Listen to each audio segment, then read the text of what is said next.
Usinitolee macho kijana. Mimi sijapenda mandevu hayo.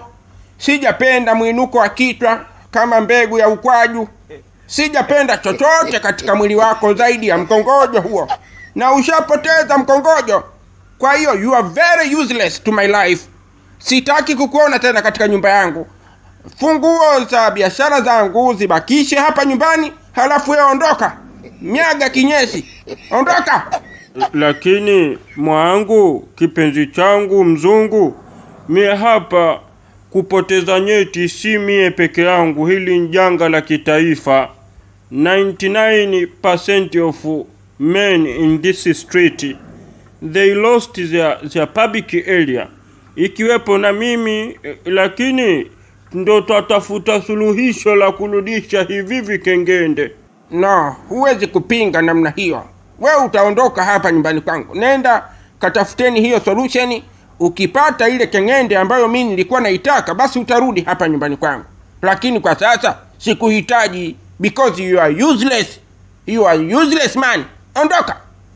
Get out. Na usirudi hapa. We Ngunga. Halo. Ngunga. Halo. We itika tu hivyo unalegeza domo. Hapa usirudi hadi uhakikishe unarudi na ngoma ile ile ya mwanzo ninayoifahamu mimi. Right? Halo. Haiwezekani, mimi nagharamia. Nalipa kila kitu, nalipa bili. Nampa mtu kila kitu, everything nampatia. Halafu analeta upuzi mdogo mdogo. Kaingia hapa sio? Kaingia huko. Ameingia huko. Kaingia huko nimemwona. Naonda. Mara zote huwa nakwambia mchizi wangu kwamba ukipiga tukio huko la wizi usikimbilie moja kwa moja Kilingeni, unaharibu kambi. Hii ni kambi ya machokosi ambayo hakuna mtu yoyote ambaye anatakiwa kuijua kwamba humu wanaishi maharamia wakabaji. Sasa mwanangu, wewe unaenda huko unatia matukio, unakimbilia huko. Sasa ndio kitu gani? Ona sasa umenijazia watu. Nondo. Sikiliza Kobelo. Unajua mimi nilikuwa zangu kitaa tu nakula misele huku na kule, unaona. Ghafla alosto. Nikasema ngoja niingie zangu dukani, nichukue fegi, umeona? Embassy. Nikaenda zangu dukani pale, umeona? Nikamwambia mwenye duka, nigee fegi embassy moja, umeona? Sasa katika kupokea sigara kulikuwa na mtu mbele yangu. Bahati mbaya nikamgusa begani. Sasa jamani, nilivyomshika begani akaanza kulaizi. Bro, mbona unashika begani? Unashika begani kivipi? Anachungulia huko anasema, "Oh, mshikaji kachukua nyeti yangu." Sijui nani, akaanza kunijazia watu, umeona? Sasa mimi kunijazia watu kweli wanatahamaki, wanataka kunipiga. Nikaona haiwezekani, nikaamua kula koko. Alafu si unajua mimi nina mbio mjomba. Nikaamua kula koko mbili hadi naingia hapa mjengoni. Sasa mimi ningefanya nini Kobelo? Ningefanya nini? Nife, waniue, nisimame tu.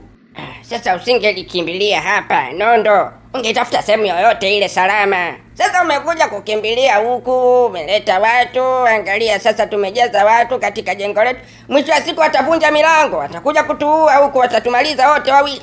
Sasa ni upumbavu gani umeufanya Nondo? Nondo, huu ni upumbavu. Nondo, umefanya upumbavu mkubwa kabisa. Sikia. Ndio jengo la wetu wa nyeti. Unaona sasa washaanza kuliita jengo letu jengo la waiba nyeti. Sisi tunaiba nyeti zipi? Lini tumeiba nyeti? Sisi tunaiba fedha, tunafanya madili ya kikatili. Hatujawahi kuiba nyeti ya mtu. Ndio jengo la wetu wa nyeti. Unasikia Kobelo? Unajua sasa hivi kinachotokea mtaani ni kwamba watu wanaibiwa nyeti. Sijui ni issue ni ya kweli au ni uongo, lakini kwamba issue watu kwamba wanaibiwa nyeti.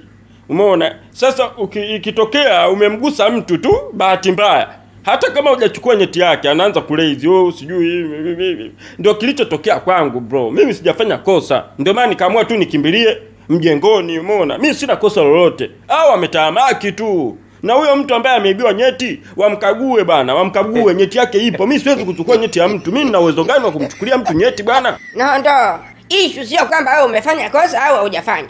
Najua wewe huwezi ukafanya hicho kitu, lakini mimi ninachokwambia ni kwamba Nondo, ikitokea umefanya issue yoyote huko, ukazua taharuki, usikimbilie mjengoni Nondo. Unaharibu kambi. Nondo, humu ndani tunauza bangi, tunauza madawa kulevya. Sasa ikitokea wamevunja mlango akaingia wakakuta haya mambo, unajua sisi tutakuwa wapi mjomba? Hebu acha upuuzi Nondo. Nondo, jifunze kuwa mgangamavu. Elewa, chakanua haraka haraka katika akili yako. Ungetafuta sehemu nyingine ya kujificha Nondo. Nondo. Wanavunja mlango au Nondo? Nondo. Nondo, mshikaji wangu. Wanavunja mlango au Nondo? Nondo, umeletea wananchi waje wavuruge kambi. Waje wamharibie Pusha. Nondo. Nondo, utalipa hili. Utalipa nakwambia Nondo. Nondo, tunawezaje kuwatawanya au waondoke Nondo? Wanavunja mlango Nondo. Kobelo, hebu tulia basi, tuliza jazba. Hao wanaondoka tu, mbona hao ni rahisi kuwatawanyisha? Hapa nikipiga risasi 2 tu za juu angani, hapo kimya. Hakuna mtu atakayekubali kubaki wakati anasikia mlio wa risasi. Subiri nikuonyeshe.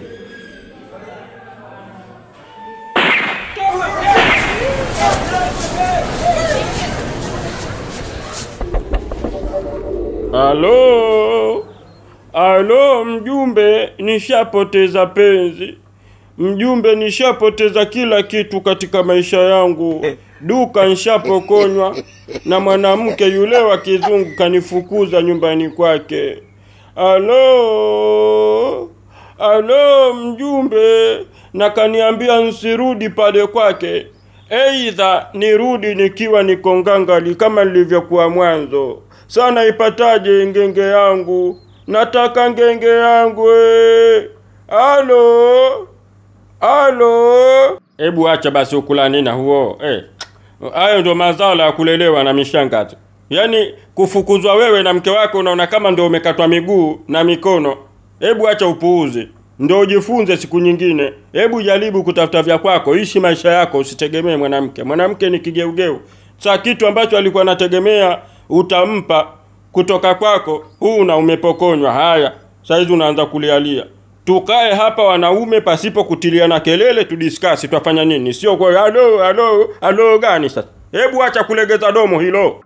Alafu unatakiwa kujua bwana Ngunga kwamba kelele za chura hazimnyamazishi tembo kunywa maji. Tembo ni kama sasa wewe mkonga uliopotea, kwamba hizo kelele zako haziwezi kufanya nyeti ikarudi.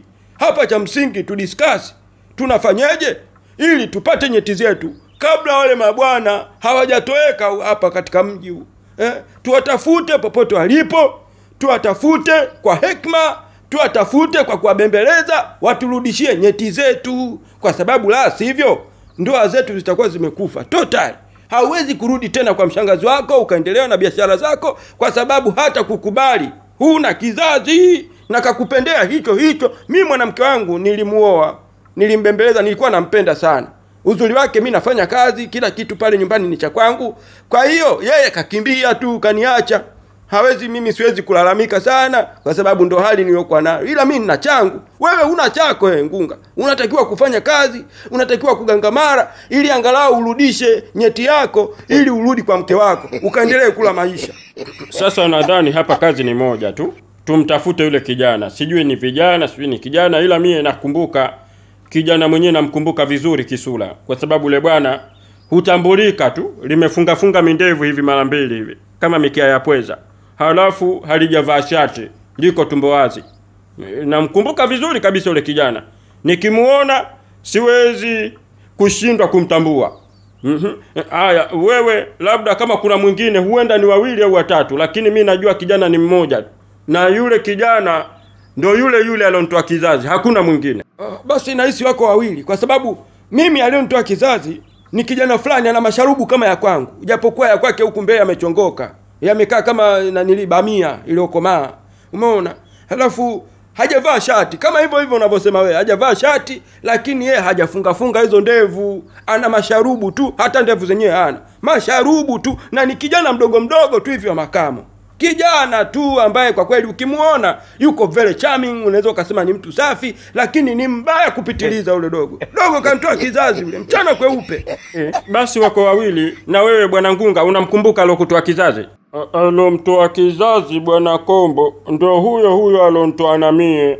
Ana masharubu yalochongoka hivi kama lisasi ya gobole. Yule bwana mdogo ni mwepesi tu, ni mdogo tu, wala hana mbavu sana, lakini ni katili kupitiliza, kwa maana aliniomba nimpe mkono tusalimiane. Baada ya dakika moja, kizazi changu bye bye, kizazi kile cha kwenda. Sasa jamani, mimi nadhani tuanze harakati za kuwatafuta hao watu. Mimi nitatoa taarifa kwa sungusungu, nitamweleza sifa za hao watu. Uzuri wake hawavai shati, wanajulikana tu hawavai shati. Kwa hiyo nitatoa taarifa kwa sungusungu atusaidie kuwatafuta, na sie tuwe ndo mabarozi wa kwanza katika kuwatafuta hao watu. Ukimuona tu piga simu, toa taarifa, tuje tumkamate, tumweke kati, aturudishie nyeti zetu. Hivyo tu. Kwa hiyo mimi niwaombe tutawanyike, twendeni mtaani tukawatafute wezi wa nyeti. Asante sana kijana, nashukuru. By the way, you are so hot. Yaani wewe ni wa moto kupitiliza kwa kweli. Lakini mimi nikuombe kitu kimoja. Ujilinde, umesikia? Ujilinde kwa sababu nyie ndo nguvu kazi zilizobaki mtaani tunawategemea. Jilinde sana. Usikubali mtu akushike begani. Kilichomkuta mume wangu ndo hicho. Hadi leo hii hatuko sawa kabisa. Sitaki hata kumuona. Nimemtelekeza, nimemkimbia. Leo tu nimekuja nyumbani hapa nikakuta hayupo, ndo nikasema hapana, hii ndo nafasi ya kwenda kutafuta mtu angalau wa kunifanya nijisikie vizuri. Nikakupata wewe. Kwa hiyo nakuomba kijana, hata ikitokea ukitoka hapa ukaenda huko barabarani, usikubali mtu akushike bega wala akusalimie kwa mkono. Si umezisikia lakini hizo taarifa za watu kutolewa vizazi. Jilinde kipenzi changu, sawa Jilinde, tutakuwa tunapeana utamu hivi taratibu kila siku, sawa babangu